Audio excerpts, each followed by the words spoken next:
Բարև ձեզ։ Իմ ձեռքի տակ է հայտնվել Նիկոլ Փաշինյանի ստորագրությամբ հույժ գաղտնի մի փաստաթուղթ, որը միտումնավոր ընտրություններից առաջ գաղտնի են պահում քաղաքացիներից։ Իմ գործընկեր լրագրողները գրավոր հարցում են իրականացրել կառավարություն, սակայն այս որոշումը որևէ մեկին չի տրամադրվել։ Փակցրել են, որպեսզի դուք, այսպես կոչված հերոս հարկատուներդ, չիմանաք, թե ինչպես է Նիկոլ Փաշինյանը մեկ ստորագրությամբ շուրջ 3 միլիարդ դրամ գումար պետական բյուջեից դուրս գրել իշխանական վերնախավին պարգևատրելու համար։ Ուշադրություն, սա արվել է համատարած թանկացումների, շուրջ 80,000 դրամ աշխատավարձ ստացողների, 36,000 դրամ թոշակ ստացողների եւ համատարած աղքատության ֆոնին։ Ձեր հարկերով, ձեր հաշվին օրենքով ձևակերպված, բայց խղճից դուրս։ Այս փաստաթղթի 8-րդ կետում ամրագրված է հույժ գաղտնի։ Ընդ որում սա հույժ գաղտնի է դարձել ոչ թե նրա համար, որովհետև վտանգում է պետության անվտանգությունը, այլ նրա համար, որպեսզի դուք դրա մասին չիմանաք, տեղեկացված չլինեք ու հարցեր չտաք։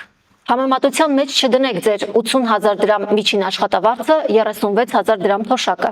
Դեկտեմբերին, մինչ դուք մտածում եք ինչպես փակել վարկերը,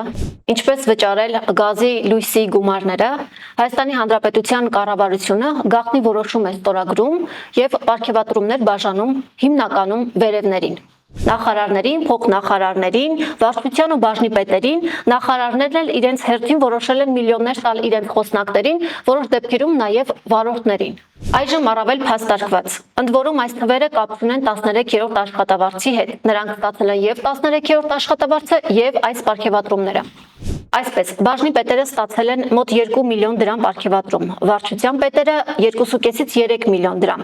փոխնախարարները 3,5-ից 4,5 միլիոն դրամ, նախարարները 6-ից 7 միլիոն դրամ։ Իմ ձեռքի տակ հայտնված հույժ գաղտնի փաստաթղթում նշվում է, որ պարգևատրվել են ֆինանսների, պաշտպանության, առողջապահության, արդարադատության, արտաքին գործերի նախարարության, ներքին գործերի նախարարության, կրթության, գիտության, մշակույթի եւ այլն, էկոնոմիկայի, բարձրագույն տեխնոլոգիաների նախարարության, ՊԵԿ-ի, կատաստրի եւ այլ առանցքային մարմինների աշխատակիցներ։ Պետական համակարգում 180-ից 200,000 դրամ աշխատավարձ ստացողներ։ Դուք ձեզ ինչպես եք զգում։ Անարդարության զգացում առաջացավ, թե ոչ։ Ես տեղեկացված եմ նաև, որ ձեզնից շատերը առհասարակ 13-րդ աշխատավարձ չեն ստացել կամ ստացել են մասամբ։ Ձեր բաժնի պետերը, որ տարվա մեջ մի քանի ամիս են ընդամենը աշխատանքի գալիս, հիմնականում լինում են գործողումների մեջ, միլիոնավոր դրամների պարգևատրում են ստացել, իսկ դուք ոչինչ։ Այս որոշումից երևում է, որ խրախուսվել է ոչ թե աշխատանքը, այլ պաշտոնը, այլ ԿՊԱ-ական լինելը, խրախուսվել է ոչ թե սովորական քաղաքացին, շարքային աշխատողը, որը օրնիբուն աշխատում է, արժեք է ստեղծում, այլ այն անձը, որը դասվում է ԿՊԱ-ականների շարքին, որը ծառայություն է մատուցում իշխանություններին։ Ինչու քաղաքացիներին չեք ներկայացնում բաց եւ թափանցիկ, թե որտեղ են ծախսվում պետական բյուջեի գումարները։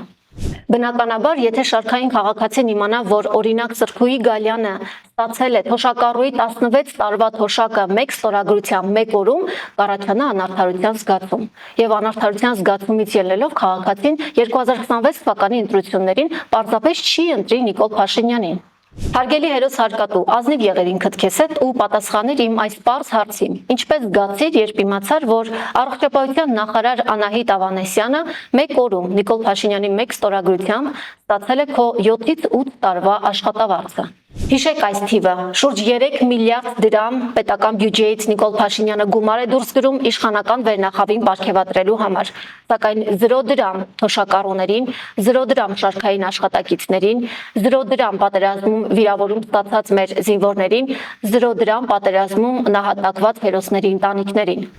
Սա փաստ է, սա փաստաթուղթ է եւ սա արվել է ձեր հարկերով։